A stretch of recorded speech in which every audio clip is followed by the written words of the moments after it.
கோடி பெண்ணவளோ பெண்ணாக பிறக்காமல் மண்ணாக பிறந்தேன் நான். மண்ணெடுக்கும் வேளார் வந்து மண்கலசம் மாவிசைக்கு பேர சொல்லி மாவிசைக்கு என்னை மாலையிட்டு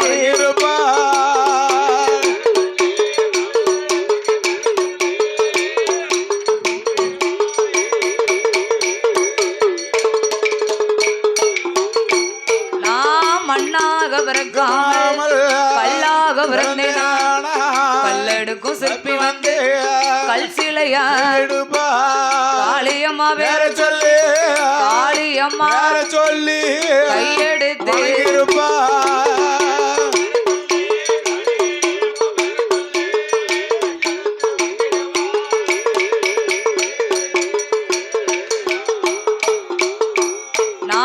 கல்லாக பிறக்காமல் மரமாக மரம் வெட்டும் மரமாக வெட்டிடுவார். கோவிலுக்கு கதவாக கோவிலுக்கு என்னை கொடிமரமாக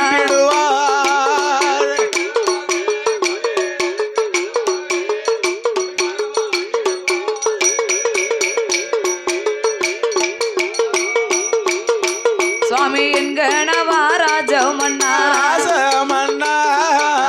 பெண்ணாக பிறக்கும் போது எடுத்த பாதகத்தி கருவாக சனிக்கும் போது அவ கறி மருந்த தின்றாள் இல்லை என கருவிலேயே களைத்தாள் இல்லை. நான் உருவாக சனிக்கும் போது உர மருந்த தின்றாள் இல்லை என உருவிலேயே களைத்தாள் இல்லை. நான் பிள்ளையாக பிறக்கும் போது என்னை பெற்றெடுத்த பாதகத்தை என் கொப்புள் கோடி அறுக்கும் போது என் கொதவளைய அறுத்தாள் என் கொதவளைய அறுத்தாள் அத கூட ஓட்டு பிறச்சாள்.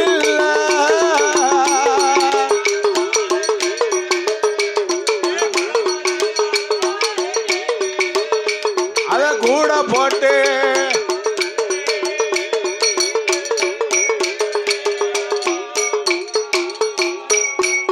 என்று மாபிசைக்கு பெண்ணவளோ மன்னாதி மன்னா மகுட முடிராஜ மன்னா.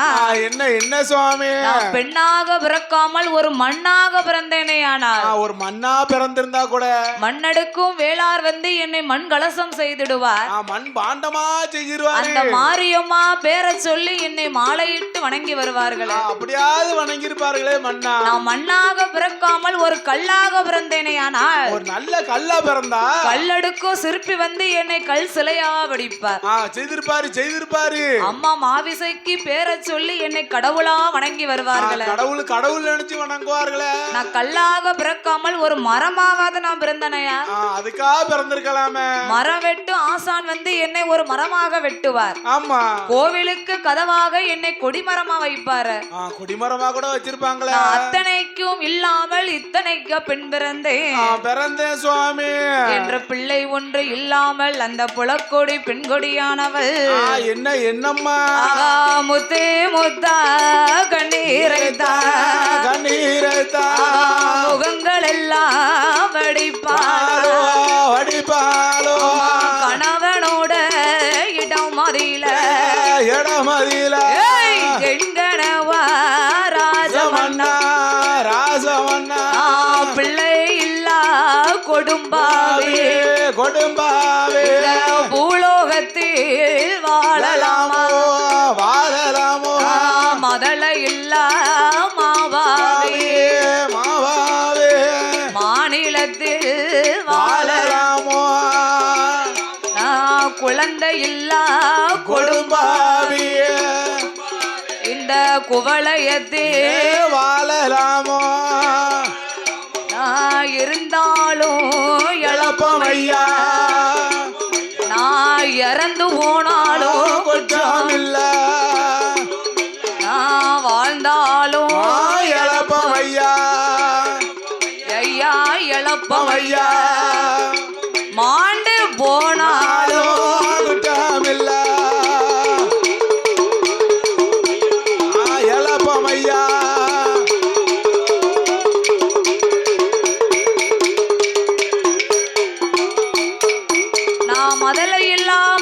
என்று பேரும் கேட்டு இந்த மாநிலத்தில் நாம் வாழலாமா?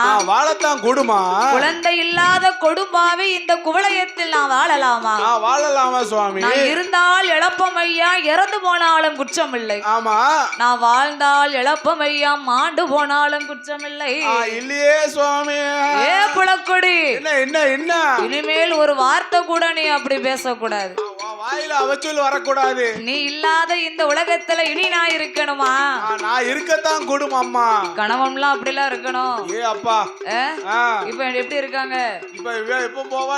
கொண்டாடி எப்ப போவா? இன்னொன்னு எப்ப கட்டலாம்னு நினைக்கிறேன். அவ தங்கச்சி எப்ப கூட்டு வரலாம்னு நினைக்கான். அப்படி ஒண்ணு போனோம். யார் தங்கச்சிய?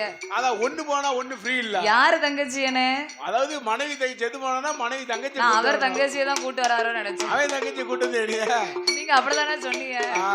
தங்கச்சியை கூட்டு வரணும்னு நினைக்காருனே. கொழுந்தியால கூட்டு வரணும். விவரமா சொல்லுங்க. ஆமா. அதனால் நீ அப்படி சொல்லக்கூடாது புலக்கொடி. நாமல் 2 பேர்களுக்கும் இந்த நந்தம்புணல் ஊரதிலே ஒரு குழந்தை ஒன்று வேண்டுமானா என்ன செய்யணும் சுவாமி? நாமல் என்ன செய்ய வேண்டும் தெரியுமா? அடியே அடியம்மா புலக்கொடியே, அடியம்மா புலக்கொடியே, நாமல் 2 பேர்களுக்கும் பிள்ளை ஒன்று வேண்டுமா? ஆண்டவன வேண்டும், அருந்தவமும் செய்ய வேண்டும், பகவானை நினைக்க வேண்டும், காரைத்தவம் செய்ய வேண்டும், சிவனாரை நினைக்க வேண்டும், சிறந்தத்தவம் செய்ய வேண்டும், கடவுளை நினைக்க வேண்டும், கடவுளை நினைக்க வேண்டும், அடியதவம் செய்ய வேண்டும்.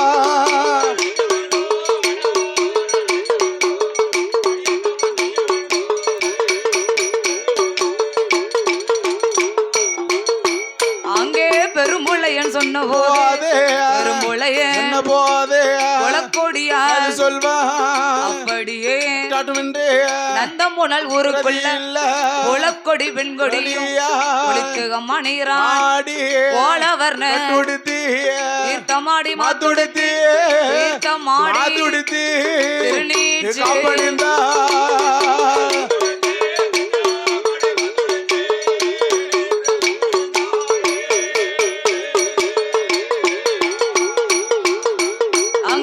கொடியால் வெண்ணவளோ நந்தம்புணல் ஊருக்குள்ள எந்தும் பிள்ளை வேணும் என்று அவன் இருந்து தமோ செய்யணும் மாந்திரவாதி பெரும்புளைய மனைவி புலக்கொடி வெண்ணவளோ குளித்து அம்மா நீராடி கோலவர்ண பட்டுடுத்தி அவ தீர்த்தமாடி மாத்துடுத்தி திருநீச்சி காப்பணிந்த பகவானை மனதில் பஞ்சாச்சாரம் பூசுவாரோ சிவனாரை மனதில் செந்தூர பொட்டு வைத்தார் நந்தம்புணல் ஊருக்குள்ள அந்த புலக்கோடி பெண்ணவளோ ஏந்தும் பிள்ளைக்காக இருந்து தவத்தை செய்ய வேண்டும் என்று குளித்து நீராடினால் தீர்த்தமாடி மாத்துடுத்தினார் திருநீச்சு காப்பணிந்தார். பகவானை மனதிலே எண்ணி பஞ்சாச்சாரம் பூசுகின்றார். சிவனாரை மனதிலே எண்ணி செந்தூர பொட்டும் வைத்தார். அந்த நேரத்திலே மாந்திரவாதி காளி பெரும்புளையனுக்கு குலதெய்வம் யாரு? காக்காச்சி மலவேளையிலே இருக்கக்கூடிய அந்த இசக்கி அம்மா, குத்துப்பாறை இசக்கி அம்மா. அந்த இசக்கி அம்மா தான் மாந்திரவாதி புலையனுக்கு குலதெய்வம். ஆமா. குலத்தை மறந்தாலும் குல தெய்வத்தை என்னைக்குமே என்ன செய்யக்கூடாது? மறக்கவே கூடாது. ஆமா. அதனால் அந்த இசக்கியம்மாளை மனதிலே நினைத்து மாந்திரவாதி பெரும்புளையனும் மனைவி புலக்கொடி பெண்கொடியானவளும் என்னம்மா சாந்து கொண்டு தரைமடுகு சந்தனத்தால் கோலம் போட்டார். மாவு கொண்டு தரைமடுகு மஞ்சளாலே கோலம் போட்டார். பாலு கொண்டு தரைமடுகு அவ பன்னீரால கோலம் போட்டார். கோலம் போட்ட இடம் அதில் வாளை இலை விரித்து ஒரு நாயகரை பிடித்து வைத்தார். நரநாளி நரமரக்க தட்சணைகள் தேங்காய் பழம் தீபங்களை ஏற்றி வைத்து இசைக்கு அம்மாளை உண்ணாமல் உறங்காமல் உடையவனை மறக்காமல் அன்னம் தண்ணி அருந்தாமல் ஆண்டவனை மறக்காமல் முளக்கோடி பெண்ணவளோ அவ ஏந்தும் பிள்ளை வேணுமென்று ஏந்தும் பிள்ளை வேணுமென்று அவ இருந்து தவோ செய்வாளோ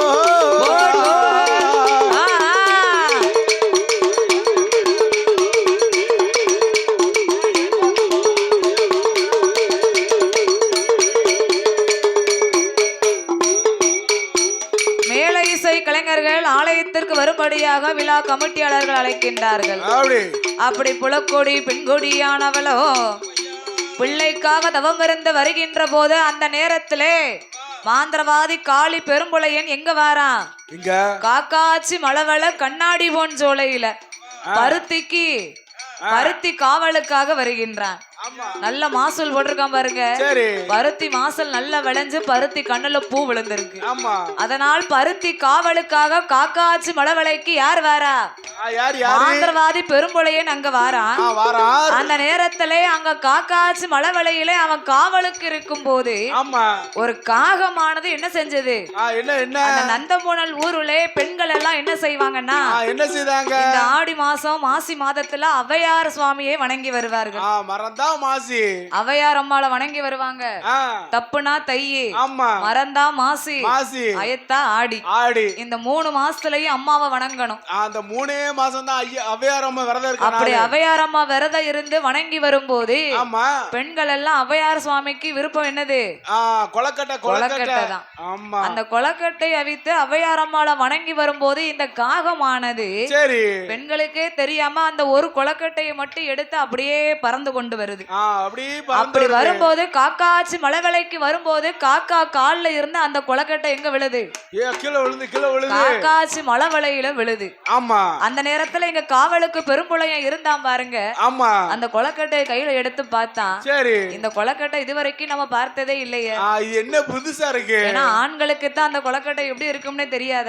ஆண்களே பார்க்க கூடாது. பெண்கள் மட்டும்தான் ஔவையார் அம்மாளை வணங்கி வருவாங்க. அப்ப இந்த குழந்தை என்ன ருசியில இருக்கும் அப்படின்னு நம்ம மனைவிக்கு கொண்டு போய் கொடுப்போமே. ஏன்னா மனைவிக்கு கொடுக்கணும்னு ஆசைப்படுதான். மனசுல நினைக்கான். உடனே அந்த கொலக்கட்டையை எடுத்துக்கொண்டு அரண்மனைக்கு வந்து புலக்கொடி அழைத்தான்.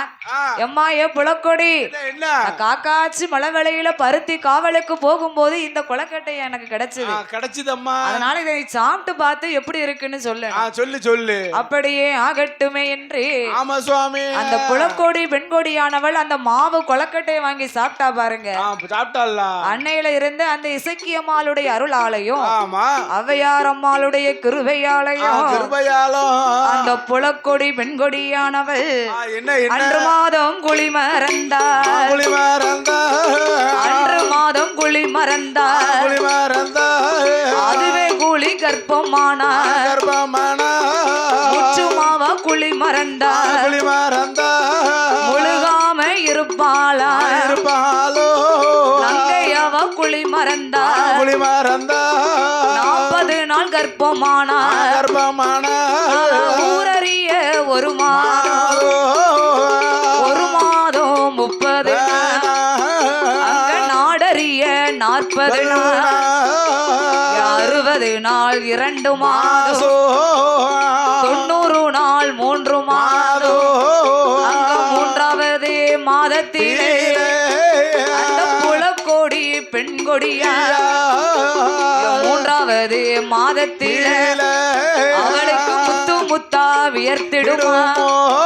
அங்க 4வது மாதத்திலே அவன் நாரந்தங்கா திம்பாளா அவன் நாதனையே தஞ்சம் என்றார்.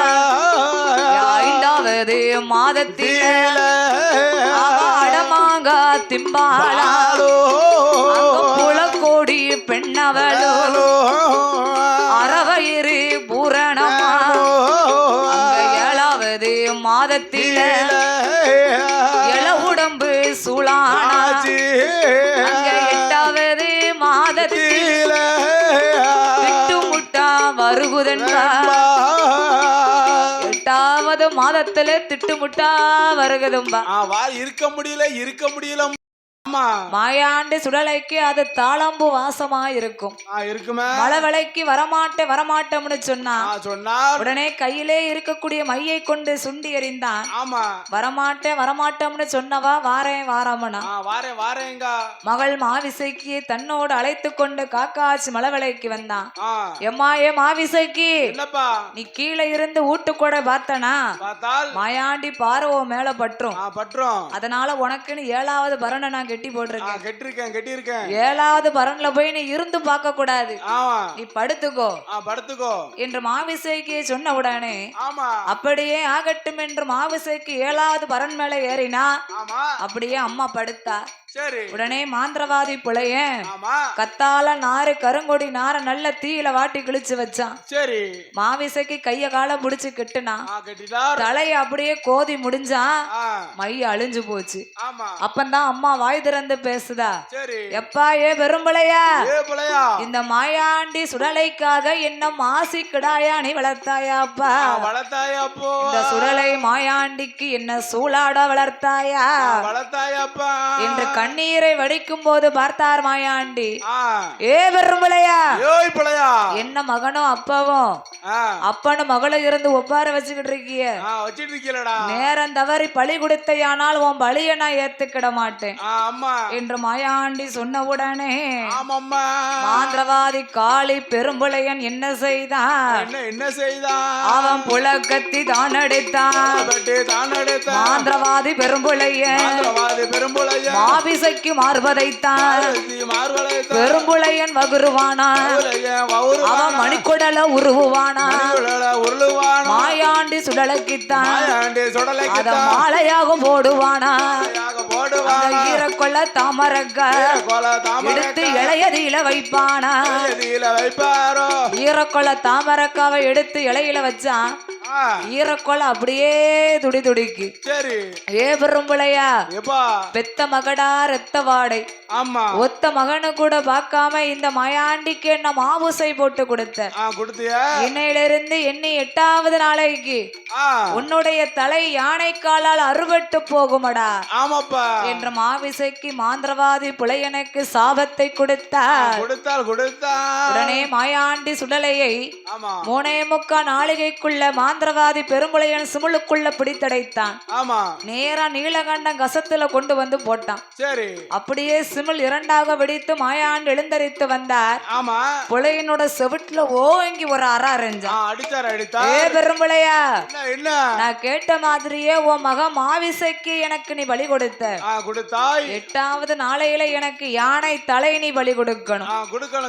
இல்லன்னு வையி நான் சும்மாவே விட மாட்டேன் என்று சொல்ல அப்படியே ஆகட்டும் என்று 8வது நாளையில கொட்டாரக்கரை ராமராஜ மன்னா யானையிலே பவனி வருகின்றார். உடனே மையை கொண்டு சுட்டெறிந்து யானை காலை முடமாக்கினான். பார்த்தார் மந்திரி. ஐயா ராமராஜ மன்னா, உண்ட வீட்டுக்கே 2 பண்ணிட்டான் அந்த பெரும்புளையன். இன்னைக்கு 8ஆம் பூசை அன்னைக்கு யானை தலை அவன் பலி கொடுக்கணும். அதனால் உங்க யானையை முடமாக்கி விட்டான் என்று சொல்ல இப்பேற்பட்ட புலையனை நான் சும்மா விடக்கூடாது. உடனே மற்றொரு யானையை வரவழைத்தார். ஆளை குழிய வெட்டி மாந்திரவாதி புலையனை குழிக்குள்ள இறக்கினார். கழுத்தளவு மணலை குமித்தார்.